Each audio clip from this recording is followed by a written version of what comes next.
There are few ideas more worthy of a sequel than that which powered Splitgate. Cribbing Aperture Science's portal tech and loading it into a competitive arena shooter? I mean, come on, who the heck wouldn't want to play that?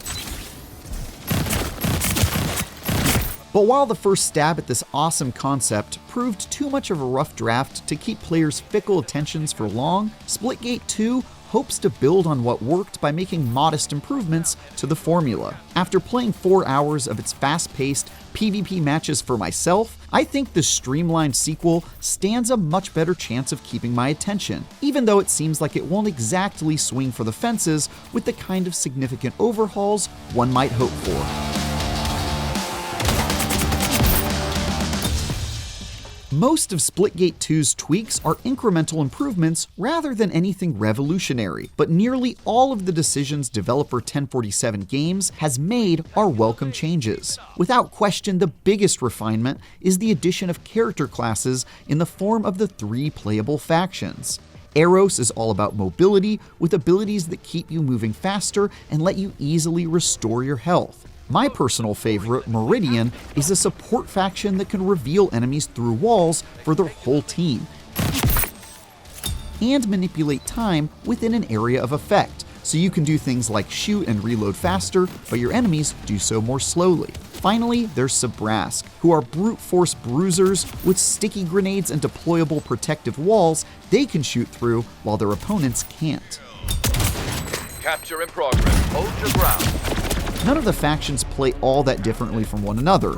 You're still always manipulating the battlefield with portals, jetpacking all over the place, and using samey-feeling weapons with all 3. But the abilities and equipment they each bring into battle are pretty significant. And since they all have quite short cooldowns to boot, that makes them feel pretty distinct despite having a lot in common.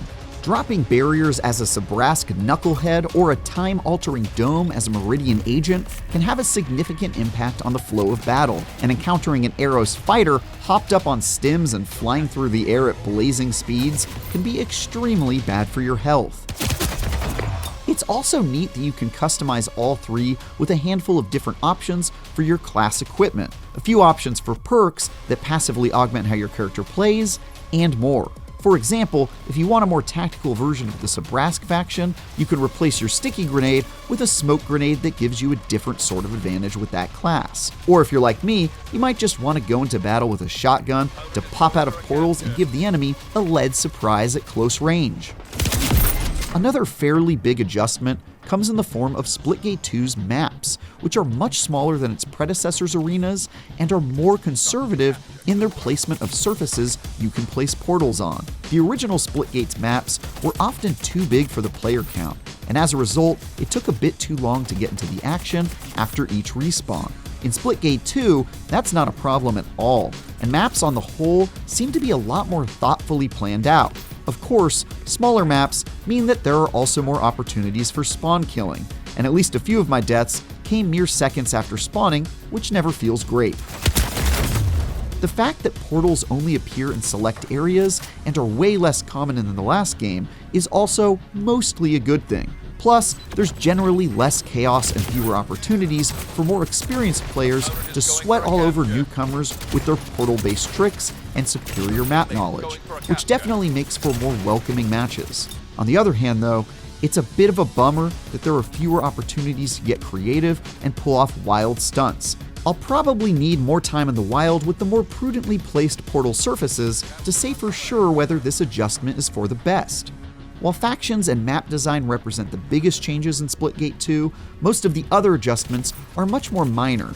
One nice update is how your respawn timer works, which grows longer with each death and can be sped up by having your teammates score kills against the enemy, with each frag reducing it by 3 seconds. Another is how portal mechanics have been simplified, so instead of having to juggle 2 separate commands for each part of your portal, your gun is now smart enough to do this automatically based on context. The freedom you lose from getting to assign your portal manually is more than worth sacrificing for a simpler, more intuitive experience. These minor quality-of-life updates might not be the game changers one might expect from a sequel, but they definitely help nudge an already rock-solid concept in the right direction. Going for a capture.